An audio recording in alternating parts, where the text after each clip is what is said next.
social, political, religious and literary tendencies during the age of Chaucer.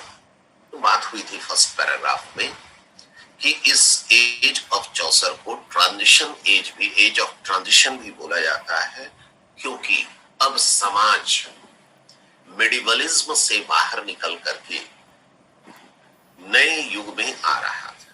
The feudal system of the society, जिसको हम लोग अपनी भाषा में बोल सकते हैं जमींदारी प्रथा।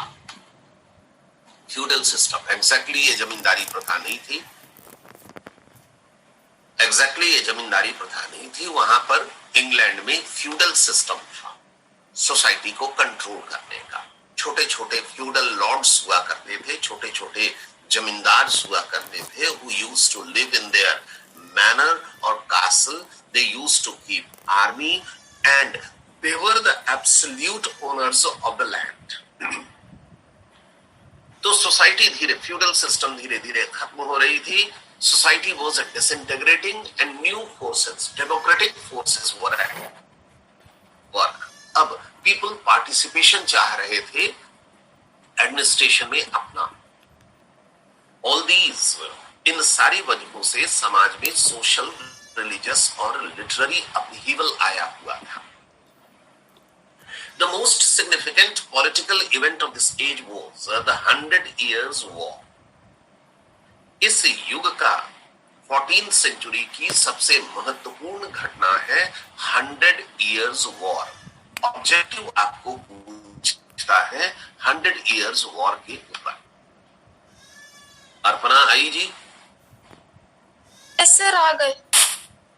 तुम डेटा अपना कंज्यूम कर लेती हो, इसलिए तुमको ये प्रॉब्लम होता है। तुम्हारा डेटा कोई और भी यूज करता है भाई बहन? No sir. सिर्फ तुम ही यूज करती हो? यूट्यूब पर ज्यादा रहती हो? No sir. तुम्हारा डेटा कंज्यूम हो जाता होगा, इसलिए स्लो हो जाता है, और कोई बात नहीं। The most significant political event of this age was 100 Years' War।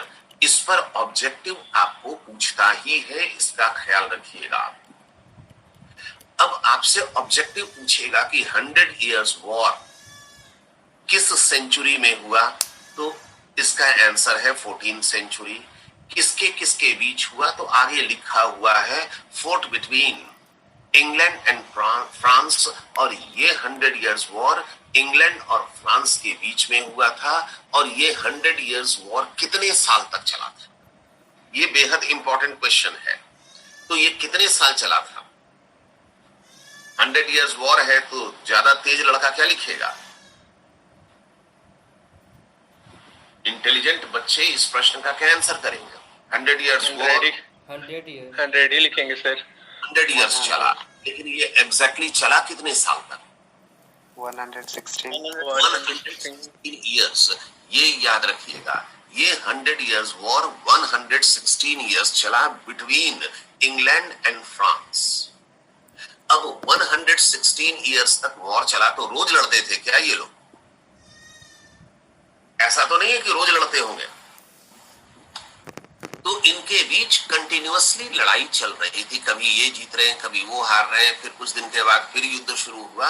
तो इस तरह से ये युद्ध चल रहा था, और जो लगभग 116 साल तक चला। It broke out in the year 1337 and ended in 1453। 1453 एक और इंपॉर्टेंट डेट है, हम बताए थे कल आप लोगों को। क्या हुआ था 1453 में? The age of Renaissance। कुछ आवाज नहीं आ रही है। The fall of Constantinople, Byzantine empire का, रोमन साम्राज्य के राजधानी कॉन्स्टेंटिनोपल का पतन हुआ था। The Ottoman Turks captured Constantinople and that is the date for the beginning of renaissance. Renaissance का डेट माना जाता है उसको। तो ये 1453 तक चला। It released and strengthened the feelings of nationalism and patriotism both in England and France। अब the चला, 116 सालों में देश के बीच युद्ध चला। राष्ट्रवाद एंड पैट्रियटिज्म, देशभक्ति की भावना का विकास हुआ। जैसे ही हमारे और पाकिस्तान के बीच, भारत और पाकिस्तान के बीच कोई सा भी छोटा मोटा युद्ध होता है, कोई सा भी छोटा मोटा युद्ध होता है, तो हमारे देश में लोगों के बीच देशभक्ति की भावना विकसित होने लगती है कि पाकिस्तानियों को ऐसा कर देंगे, कश्मीर मांगोगे तो खीर देंगे और नहीं तो चीर देंगे, इस तरह की बातें हम लोग करने लगते हैं। तो इन दोनों देशों के बीच 116 साल तक युद्ध चला। तो हर हालत में दोनों ही देशों में नेशनलिज्म और पैट्रियटिज्म का विकास होगा। The French tried to liberate certain portions of France from the English. अंग्रेजों ने फ्रांस के कुछ छोटे छोटे जगहों पर कब्जा कर लिया था और फ्रेंच आर्मी ने उन जगहों को अंग्रेजों से मुक्त कराने की कोशिश की। कभी सफल होते थे, कभी सफल नहीं होते थे। But the English forces routed the French in many battles. England की सेना ने फ्रेंच सेना को कई छोटे छोटे युद्ध में हराया। याद रखिएगा, बैटल्स शब्द का प्रयोग कर रहे हैं हम। There is a difference between war and battle.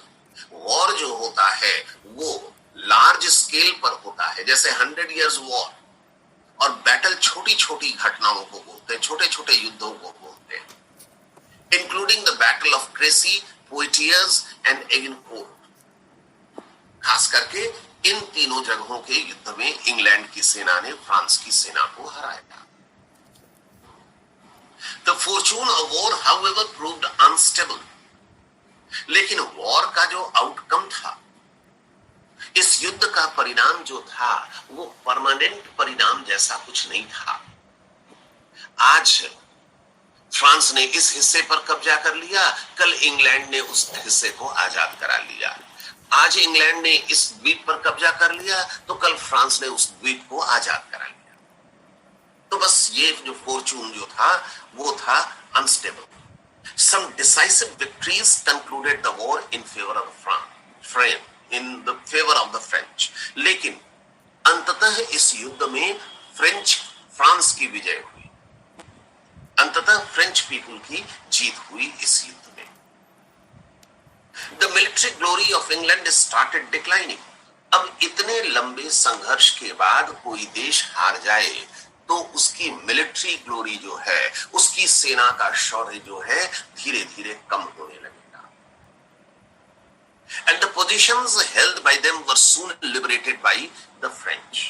और इंग्लैंड ने जिन क्षेत्रों पर कब्जा कर लिया था, वो धीरे धीरे फ्रांसीसियों ने उन क्षेत्रों को वापस लेना शुरू किया। The impact of this war has been reflected in the contemporary literature.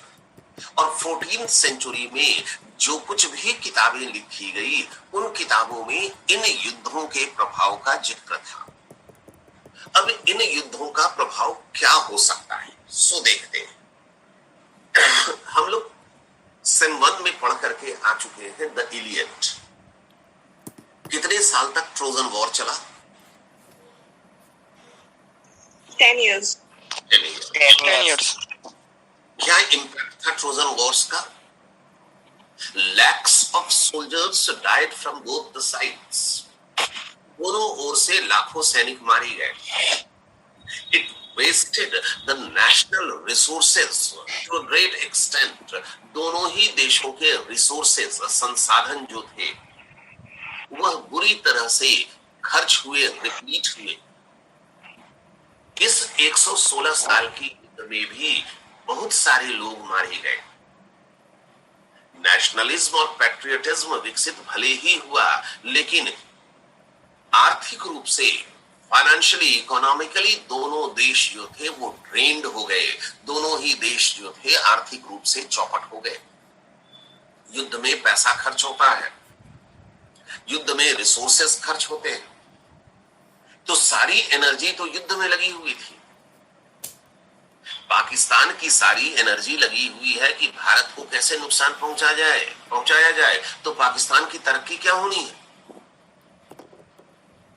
तो इन दोनों देशों की भी यही दुर्दशा हुई, लेकिन इसके कुछ अच्छे परिणाम भी होते हैं। अब अच्छे परिणाम क्या हुए? फ्रांस और इंग्लैंड के बीच इंग्लिश चैनल है, समुद्र का हिस्सा है जिसे बोलते हैं इंग्लिश चैनल, और यह युद्ध इसी इंग्लिश चैनल के माध्यम से हुआ। ऐसा नहीं था कि पैदल सेना लड़ाई करती थी। समुद्र के रास्ते इंग्लैंड के लोग फ्रांस जाते थे और युद्ध करते थे, या फ्रांस के लोग भी समुद्र के रास्ते आकर के युद्ध करते थे। तो नौसेना का बड़ा जबरदस्त विकास हुआ, शिप का और नावों का बड़ा जबरदस्त विकास हुआ। बड़े बड़े और मजबूत शिप बने।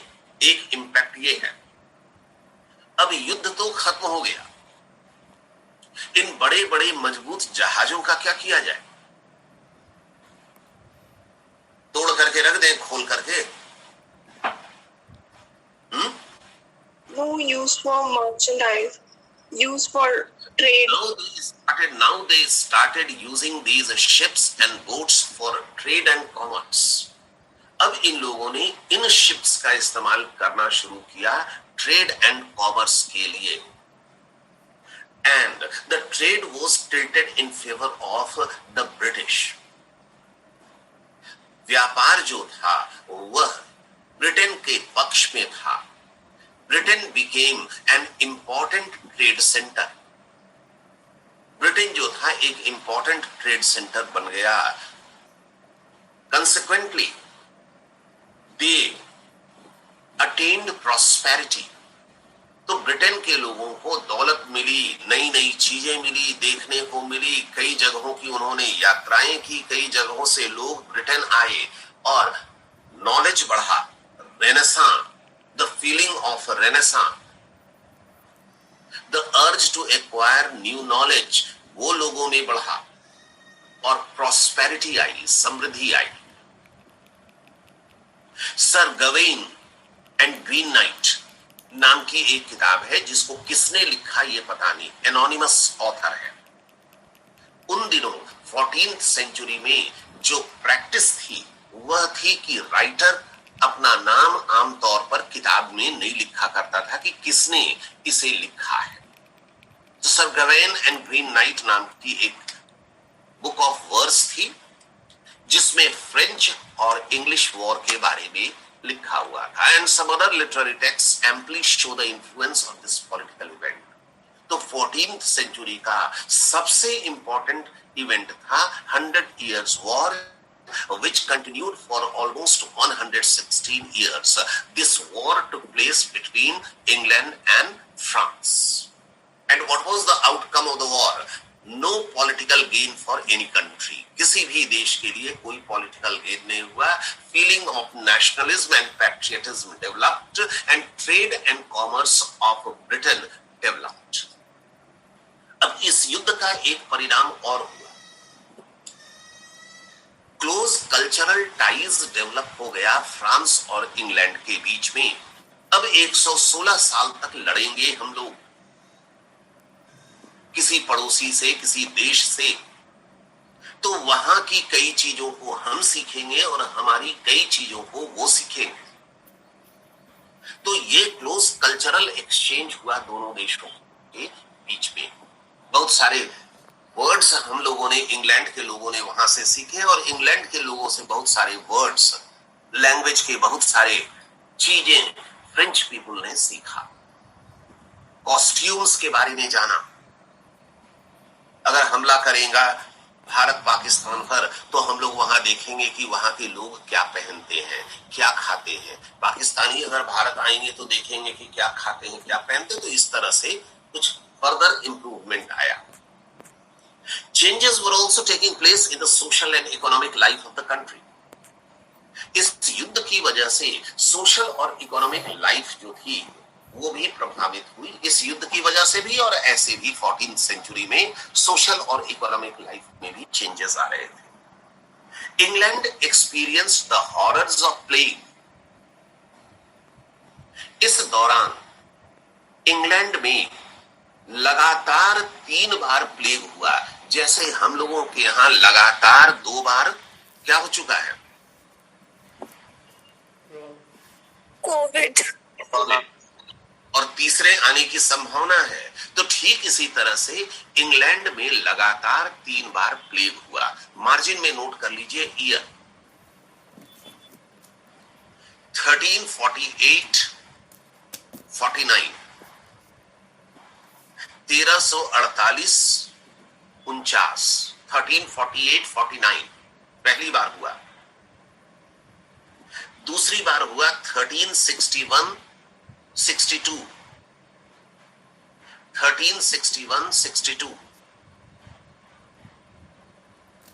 और तीसरी बार कब हुआ सो आप बता दीजिए हमको।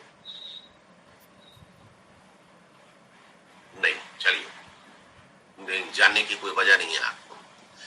1365 66, 1365 66, ये लगातार 3 बार इंग्लैंड में प्लेग हुआ। एक साल ऑब्जेक्टिव में आपको क्वेश्चन कर चुका है कि उस दौरान प्लेग को क्या बोलते थे।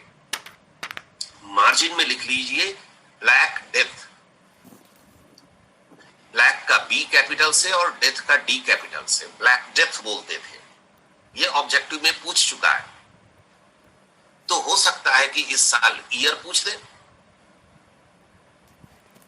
ब्लैक डेथ बोलते हैं। अब कुत्ते के काटने से होता है प्लेग या बिल्ली के काटने से? चूहा के चूहे कैरियर्स होते हैं, कैरियर्स होते हैं प्लेग के बैक्टीरिया के कैरियर्स होते हैं। तो लगातार 3 बार प्लेग हुआ और कोई इलाज भी नहीं था, कोई इलाज भी नहीं था। लाखों लाख की संख्या में मरे, लाखों लाख की संख्या में पूरे यूरोप में और एशिया के सर्टेन पार्ट्स में लोग मरे इस पैंडेमिक से। ये भी पैंडेमिक था। इस पैंडेमिक से लाखों लाख लोग मर गए। अब कोविड से हम लोगों के यहां बहुत सारे लोग मरे, तो क्या क्या फर्क पड़ गया हम लोगों को, बतलाइए क्या क्या फर्क पड़ा। तो जैसे एक फर्क पड़ा एक लड़की का कि वो नाना के घर अपने रहती थी, यही ट्यूशन भी पढ़ती है, नाना के घर रहती थी, और उसको नाना जी स्कूटी खरीद करके नहीं दे रहे थे। तो जब पिछली बार पेमेंट करने के लिए हमको आई तो नई स्कूटी लेकर के आई। तब पूछे कि तुमको नाना जी स्कूटी दे दिए क्या? तो बोले कि नहीं सर, नाना जी तो नहीं रहे कोविड में, पूरे घर को हो गया था हम लोगों को कोरोना, जिसमें नाना जी नहीं रहे और मामा भी मर करके बचे, बहुत भर्ती हो गए थे अस्पताल में, लेकिन नाना जी नहीं रहे। तो उसके बाद फिर हमको नानी स्कूटी खरीद दी। तो एक तो फायदा हुआ ये। तो ऐसे क्या क्या फायदे और नुकसान हुए कोरोना से, सो बतला दीजिए। बहुत सारे लोग मास्क लगाना सीख गए। मास्क लगाना सीख गए। इकोनॉमिकल डिप्रेशन, क्या हो गया? Economic depression. ठीक है, एग्जैक्टली इसको डिप्रेशन बोलना, depression is a technical term, तो डिप्रेशन नहीं बोलते हैं। इकोनॉमी जो लोग साफ सुथरा रहने से, इकोनॉमिक क्राइसिस, इकोनॉमी जो है वह देश की चौपट हो गई। इंडस्ट्रीज बंद हो गए, एग्रीकल्चर अफेक्टेड हो गया, trade and commerce, movement of products, ये सारी चीज बड़ी बुरी तरह से अफेक्टेड हो गए। लोगों की इनकम बुरी तरह से घट गई और सब प्रभावित हुए। इवन कि मेरे जैसा आदमी भी प्रभावित हो गया इस कोरोना से। तो डेली वेजर्स का क्या हाल हुआ होगा आप समझ सकते हैं। डेली वेजर्स का क्या हाल हुआ होगा आप समझ सकते हैं। अच्छों की स्थिति खराब हो गई है। प्राइवेट स्कूल में जो लोग काम कर रहे हैं पिछले 1 साल से उनको सैलरी नहीं मिली है। तो ये दुर्दशा हो गई। तो कोरोना से ये स्थिति हो गई मॉडर्न एज में। तो प्लेग मैंने क्या किया, Almost half of the population fell victim to these epidemics. London की लगभग आधी आबादी जो थी वह मर गई इस प्लेग से. Consequently, there was a scarcity of laborers for the first time. अब लंदन की आधी आबादी मर गई तो मजदूरों की कमी हो गई. मजदूरों की कमी किस काम के लिए हो गई? For agricultural purposes. खेतों में काम करने के लिए मजदूरों की संख्या कम हो गई. उस समय इंडस्ट्रीज नहीं थे, तो खेतों में काम करने के लिए मजदूरों की संख्या कम हो गई. And there was a shortage of labourers for construction work. Construction work के लिए, बिल्डिंग्स बनाने के लिए मजदूरों की जो जरूरत थी उनकी संख्या कम हो गई. याद रखिएगा, there are two words, labour and labourers. Labour मतलब होता है मेहनत करना और लेबरर मतलब होता है मेहनत करने वाला. तो मजदूर के लिए लेबर शब्द का प्रयोग करेंगे या लेबरर शब्द का प्रयोग करेंगे?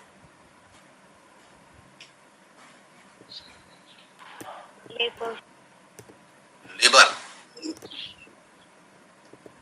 आप 4-4 घंटा लगातार अंदाज से मत बोलिए और बहुत वीक वॉइस में बोलने की भी जरूरत नहीं है. आपको नहीं जानते हैं इसलिए हम आपको बतला रहे हैं. आप 4-4 घंटा मेहनत करते हैं अपनी पढ़ाई के लिए. 8 बजे बैठते हैं तो 12 बजे उठते हैं पढ़ करके. आप लेबर कर रहे हैं या लेबरर कर रहे हैं? लेबर. लेबर. और आपके घर में ईंट ढोने के लिए कोई व्यक्ति आता है, वह भी लेबर करता है, लेकिन उस व्यक्ति को क्या बोलते हैं आप? Labourer.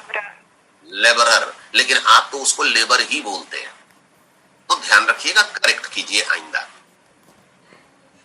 There was a scarcity of laborers for the first time. Agricultural purposes के लिए मजदूरों की कमी हो गई. अब कोई मजदूर खेत में काम करने के लिए तैयार नहीं है. क्यों? अगर 10 मजदूर की जरूरत है खेत में काम करने के लिए तो 3 मजदूर मिल रहे हैं. 3 मजदूर मिल रहे हैं. अब मजदूर क्या बोलेगा? मजदूर बोलेगा कि 200 रुपए के बदले में 300 रुपया दीजिएगा तो खेत में काम करने जाएंगे, तो नहीं जाएंगे. अगर 200 रुपया मजदूरी है और 20 मजदूर उपलब्ध हैं और 10 ही मजदूर की जरूरत है, तो 180 रुपए में भी मजदूर काम करने को तैयार हो जाएगा कि चलो काम तो मिल गया.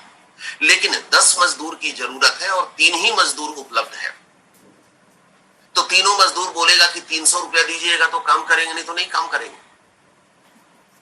वो तो ब्लैकमेल करेगा. अब अगर वो ज्यादा मजदूरी मांगेगा तो जो फ्यूडल लॉर्ड्स हैं, जिन्हें अपने खेतों में काम कराना है, जो जमींदार हैं, जो पैसे वाले हैं, जो एग्रीकल्चरिस्ट या एरिस्टोक्रेट्स हैं, वो क्या करेंगे?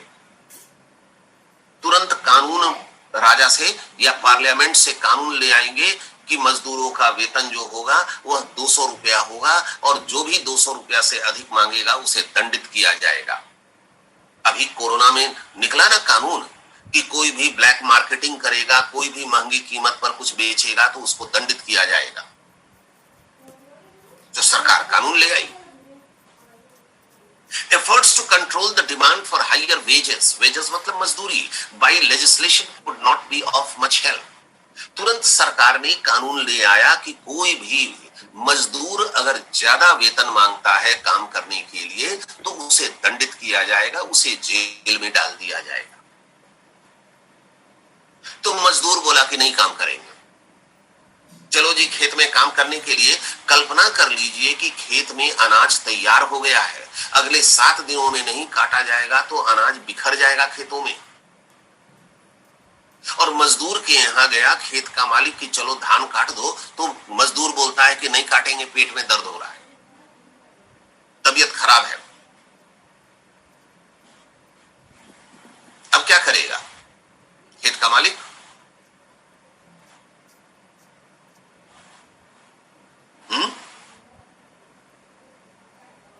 सर या तो धमकी देगा वरना जबरदस्ती करेगा। वो तो करेगा नहीं, पेट में दर्द कर रहा है तो धमकी देके क्या करेगा? हम मजदूरी नहीं करेंगे। मजदूरी ज्यादा पैसा देके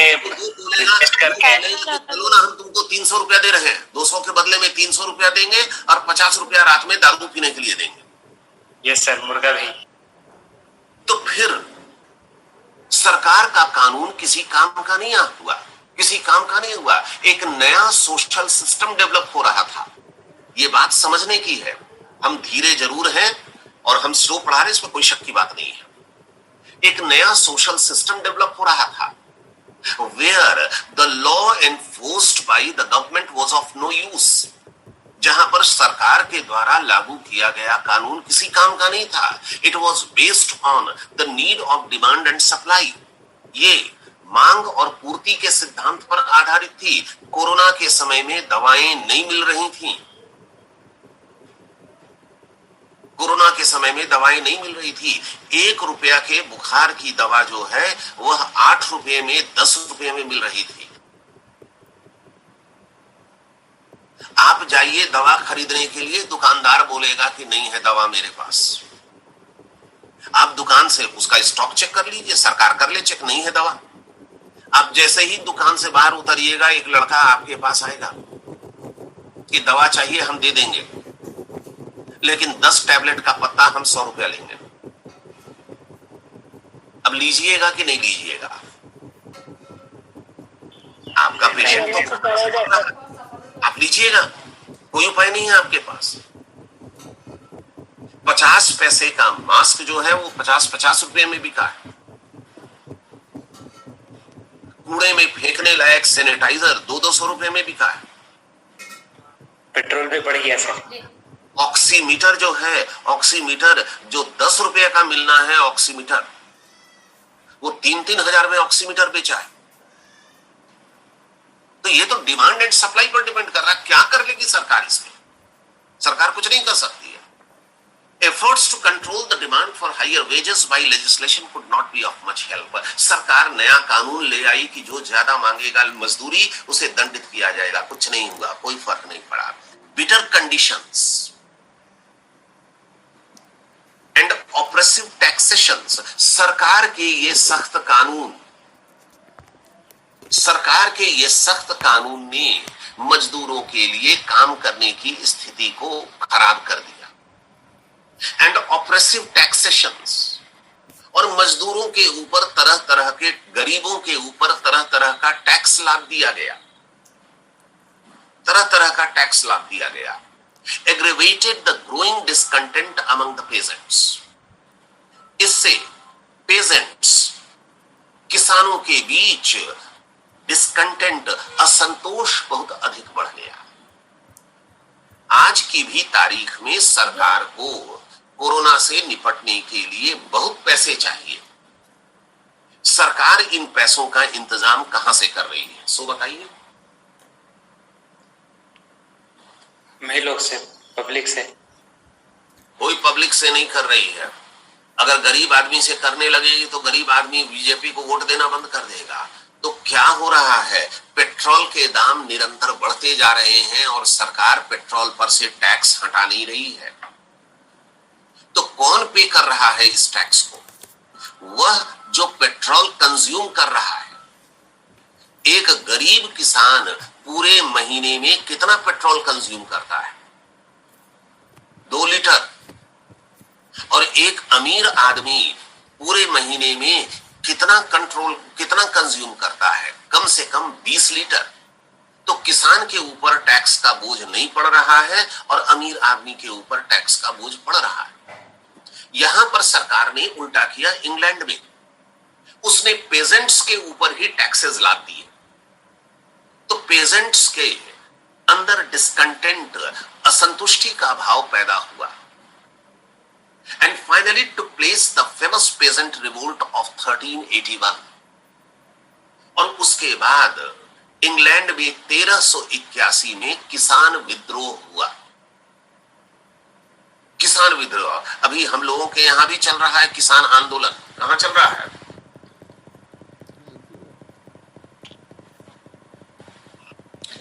ये सारी चीजें जब पढ़ते हैं, ये सारी चीजें जब आप पढ़ते हैं तो आपको पर्सपेक्टिव मिलता है, आपको सोचने और समझने की क्षमता डेवलप होती है कि आज जो हो रहा है वो भी तो 1381 में हो चुका था। ये पर्सपेक्टिव मिलता है, इसको बोलते हैं एजुकेशन। पास तो आप बिना परीक्षा दिए हुए कर गए सेमेस्टर 1। तो इससे 1381 में आज रिवोल्ट हो रहा है, आज आंदोलन हो रहा है, किसान आंदोलन दिल्ली के इर्द गिर्द के बॉर्डर्स पर, कि नए फार्म कानून जो लाए गए हैं वो किसानों के विरुद्ध है कि नहीं है पता नहीं हम लोगों को। लेकिन 1381 में पेजेंट रिवोल्ट हुआ, तो ये ऑब्जेक्टिव आपको पूछेगा कि पेजेंट रिवोल्ट कब हुआ, 1381 में, या 1381 की महत्वपूर्ण पॉलिटिकल घटना कौन सी थी, तो पेजेंट रिवोल्ट। अब ऐसा नहीं है कि किसान अपने उठा और दिल्ली के बॉर्डर पर आकर के बैठ गया कि हम आंदोलन करेंगे, ऐसा नहीं होता है। उन्हें कोई उकसाने वाला होता है, आखिर कोई तो उकसाएगा, तब ना सारे किसान इकट्ठा होंगे। द फॉर्मेंटर्स ऑफ द रिवोल्ट, जिन लोगों ने किसानों के पेजेंट रिवोल्ट को उकसाया, उनमें से 3 लोग बेहद प्रमुख थे।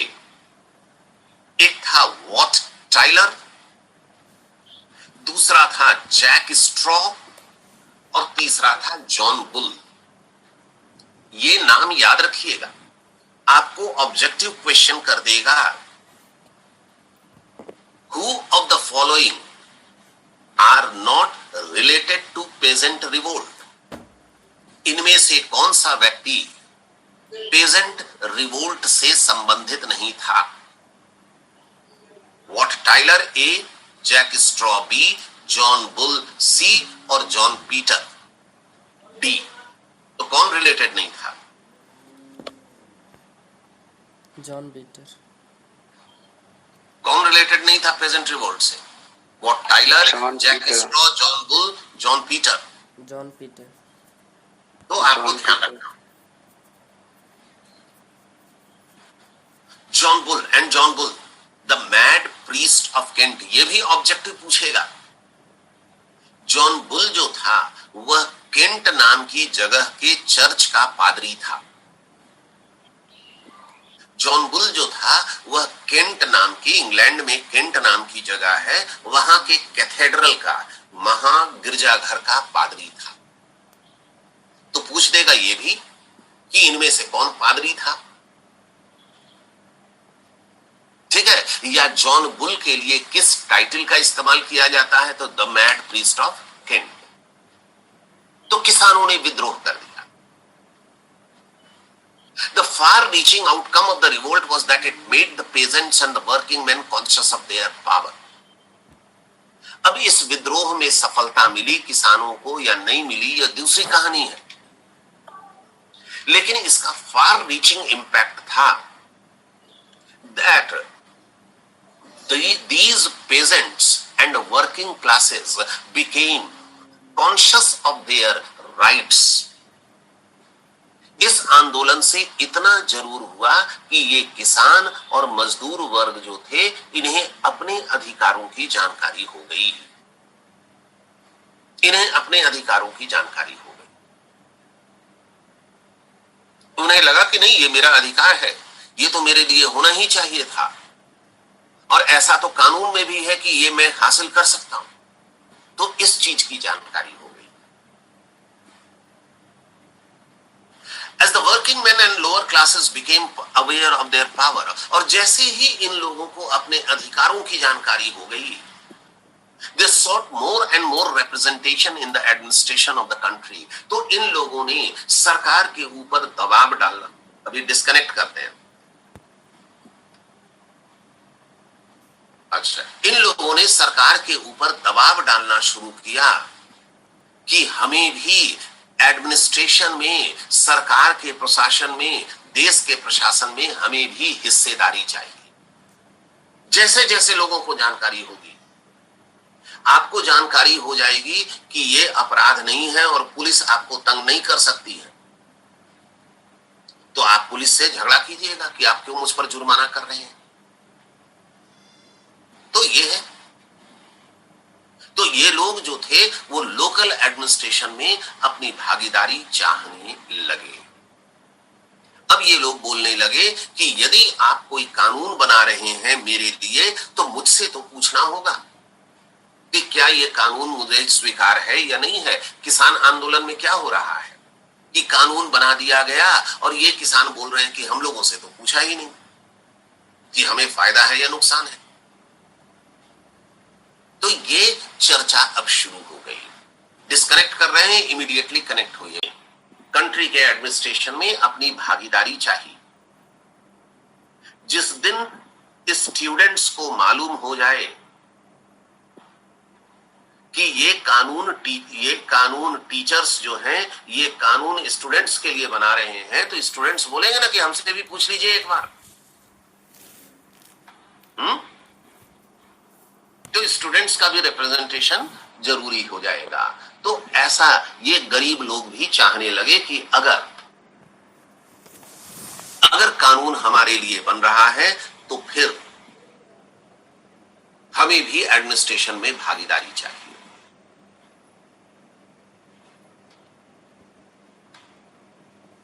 हमें भी एडमिनिस्ट्रेशन में भागीदारी चाहिए। अल्पना जो है वो नहीं एंटर कर पा रही बेचारी। Democratic sentiments were spreading rapidly.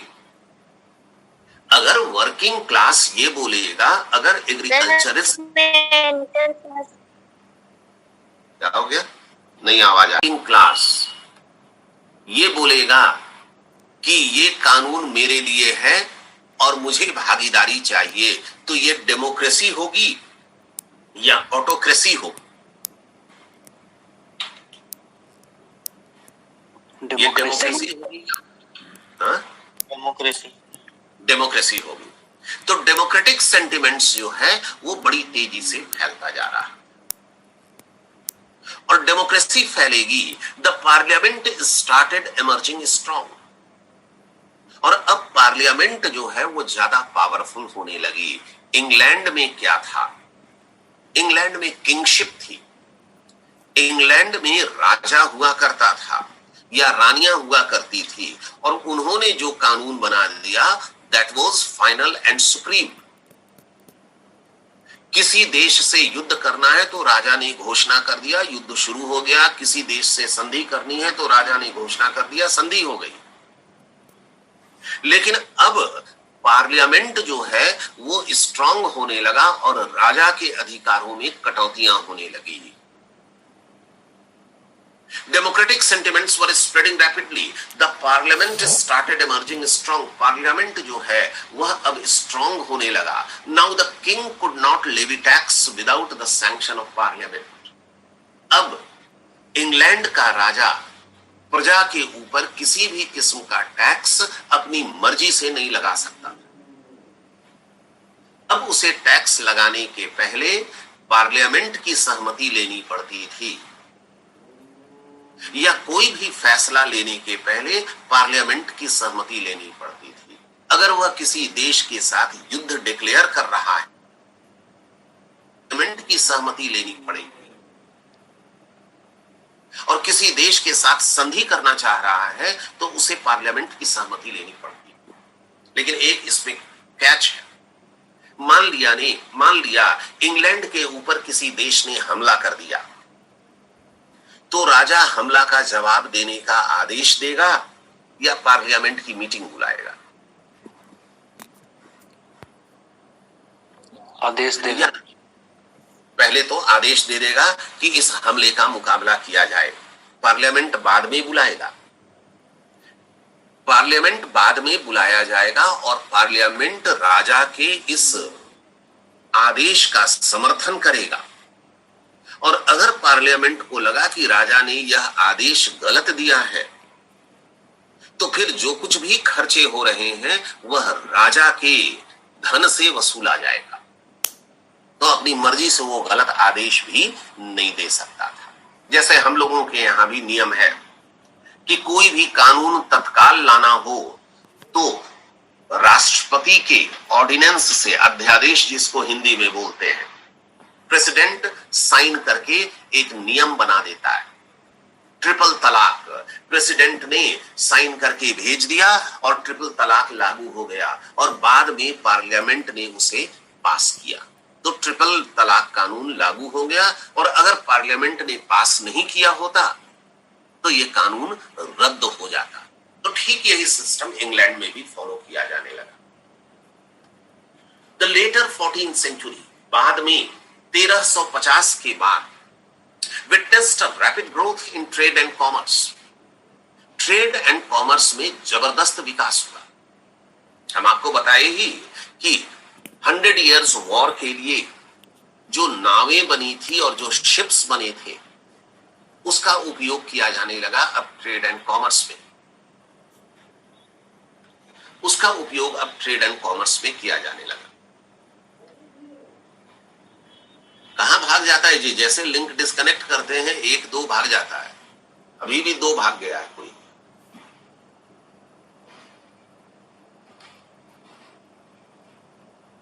Trade and commerce तेजी से डेवलप करने लगा। England became an important trade centre. England जो है एक इंपॉर्टेंट ट्रेड सेंटर बन गया। विभिन्न देशों के लोग जो हैं वह इंग्लैंड आने लगे अपने प्रोडक्ट्स के साथ। And small traders and handicrafts grew into power. और छोटे छोटे व्यापारी और हैंडीक्राफ्ट्स, हाथ से बनाए जाने वाले सामान, इनकी बिक्री बढ़ी। अब जैसे देखिएगा, हम लोग अपनी बात करते हैं, टंडवा में बाजार लगा तो क्या होता है, आसपास के क्षेत्र के जितने भी किसान हैं जिन्होंने टमाटर उगाया है, हरी मिर्च उगाया है, शिमला मिर्च उगाया है या अपनी सब्जियां उगाई है, वो ला करके बाजार में एक बड़े व्यापारी को दिए। वो बड़ा व्यापारी बोरियों में पैक करके इन्हें लेकर के आया हजारीबाग, और हजारीबाग में और भी कई जगहों से मिर्च की बोरियां इकट्ठा हुई। शाम होते होते ट्रक पर इन बोरियों को लाद करके कलकत्ता भेज दिया गया। तो छोटे छोटे व्यापारियों को लाभ होना शुरू हुआ। छोटे छोटे व्यापारियों को लाभ होना शुरू किया। एंड हैंडीक्राफ्ट्स, अगर आप जाइएगा गांव के हाट में तो देखिएगा कि आपको लकड़ी की बनाई हुई कंघी मिल रही है जूं निकालने के लिए। लकड़ी की कंघी आती है, नहीं आती है? खजूर के पत्तों की चटाई बनी हुई आती है। मिट्टी के बने हुए बर्तन बिकते हैं बाजार में, Yes, sir. आता है। Yes, sir. तो ये हैंडीक्राफ्ट्स है। तो जब इंग्लैंड ट्रेड सेंटर बन गया तो इस प्रकार के छोटे छोटे हैंडीक्राफ्ट्स के ऑब्जेक्ट्स बिकने लगे और बाहर के लोगों ने इसे बेहद पसंद किया। तो इस हैंडीक्राफ्ट्स को काम करने वाले, लकड़ी का काम करने वाले, हाथी का दांत का काम करने वाले, या इस तरह की चटाई बनाने वाले, या इस तरह के बर्तन बनाने वाले, इन लोगों का व्यापार भी बढ़ गया। इन लोगों के पास भी समृद्धि आई, पैसा आया। और जब पैसा आएगा तो स्थिति खराब होगी कि अच्छी होगी? अच्छी होगी। The social condition of England during this era was not very encouraging. Economically सभी अच्छे हुए। पैसा हुआ तो गाय खरीद लिए होरी की तरह, या बाइक खरीद लिए, या बोलेरो खरीद लिए, जो कुछ भी खरीद लिए, टीवी खरीद लिए, मोबाइल खरीद लिए। The social condition of England during this era was not very encouraging. लेकिन सामाजिक स्थिति जो थी वह कोई बड़ी अच्छी नहीं थी इस दौरान। वो तो हम लोगों के यहाँ आज भी सामाजिक स्थिति अच्छी नहीं है। Women were thought inferior to men. महिलाओं को पुरुषों से हीन समझा जाता था। महिलाओं को दोयम दर्जे के नागरिक समझे जाते थे।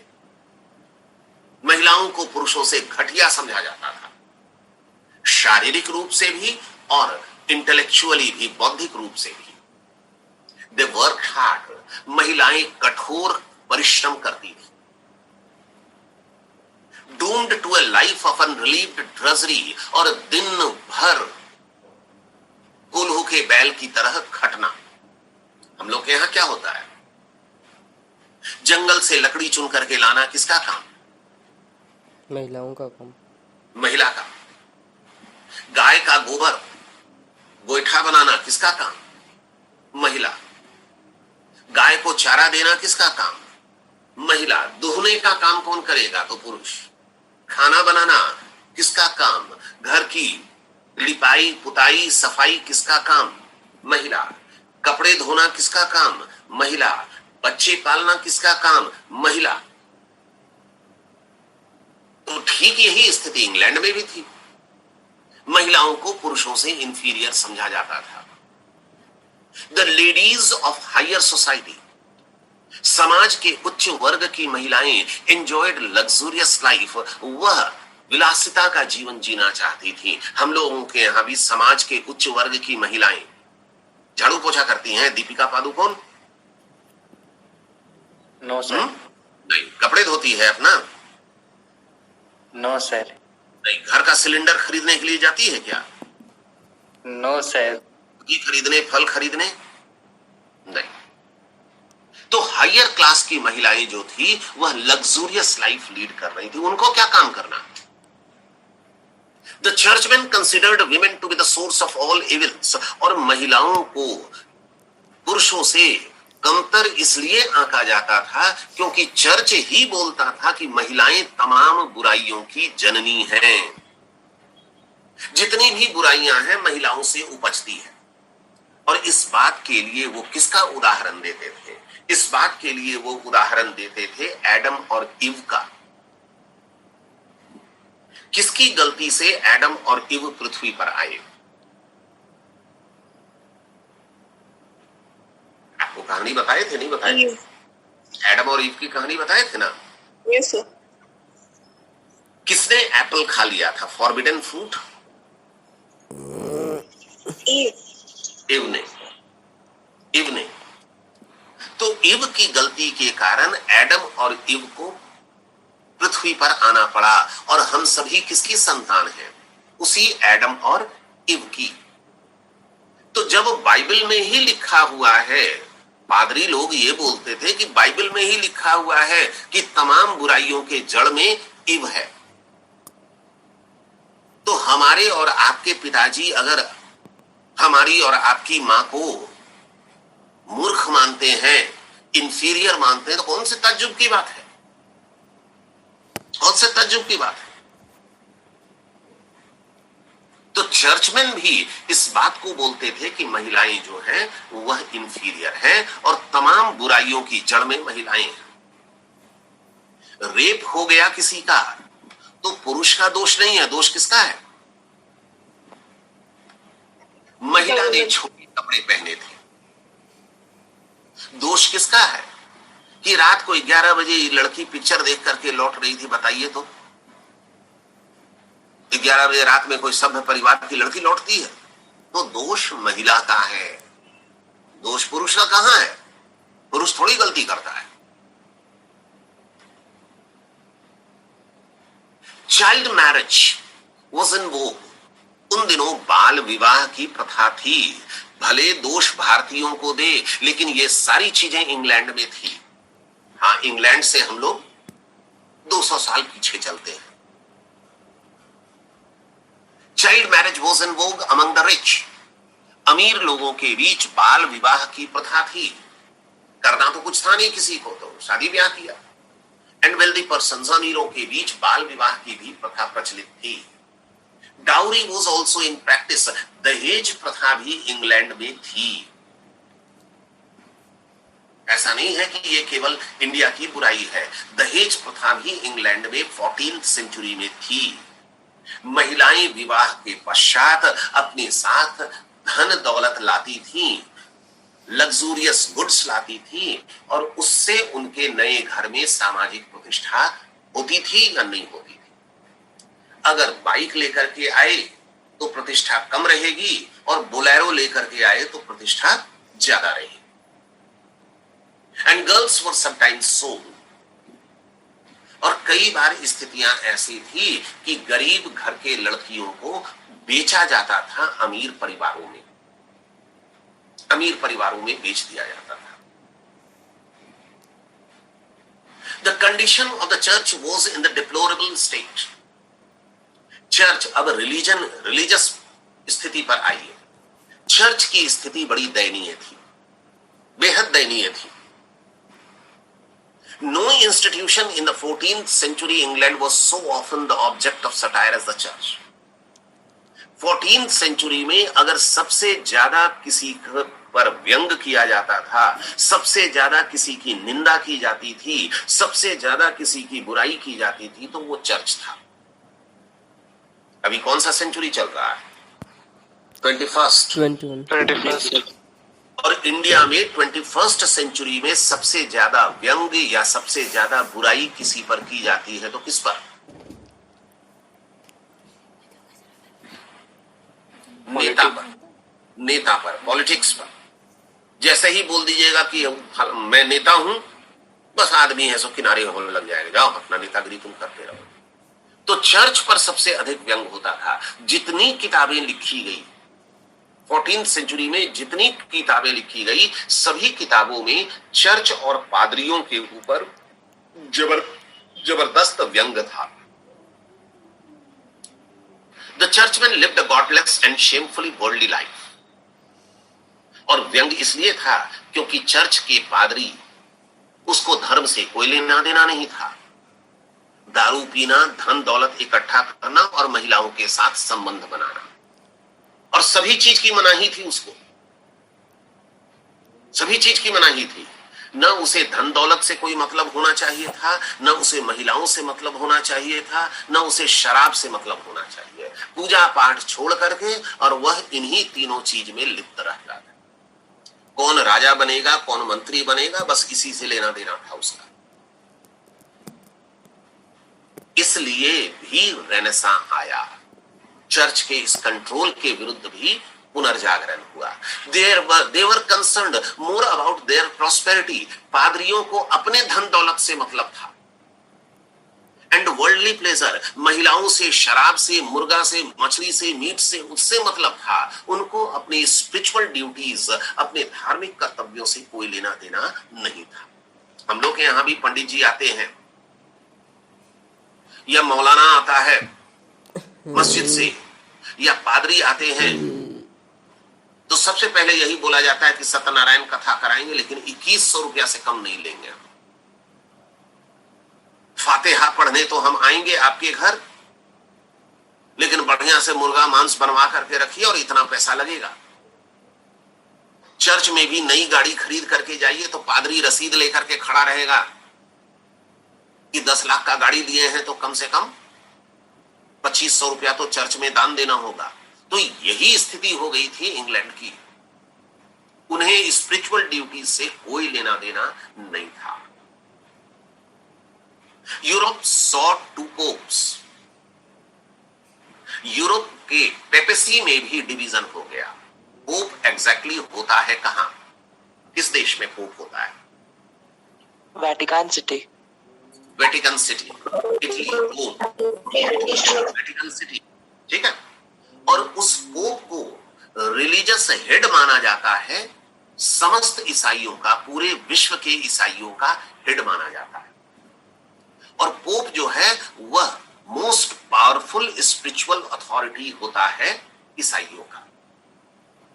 अब अगर मोस्ट पावरफुल स्पिरिचुअल अथॉरिटी है तो धीरे धीरे वो मोस्ट पावरफुल पॉलिटिकल अथॉरिटी भी बन जाता है।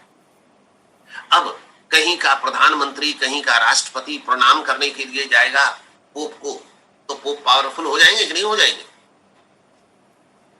तो यूरोप में 2 पोप हो गए, वन एट रोम और दूसरा एविग्नन के आर्च बिशप ने, एविग्नन के पादरी ने अपने आप को पोप घोषित कर दिया कि मैं भी पोप हूं,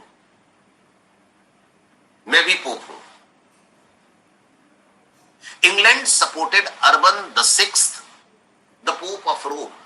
इंग्लैंड में अधिकांश लोग कैथोलिक अनुयायी थे, कैथोलिक सेक्ट के अनुयायी थे, इसलिए उन्होंने रोम के पोप का, वेटिकन सिटी के पोप का समर्थन किया। और बाद में एविग्नन के पोप की मान्यता भी खत्म हो गई। एविग्नन के पोप की मान्यता खत्म हो गई। लोगों ने तय किया कि नहीं, पोप एक ही होगा।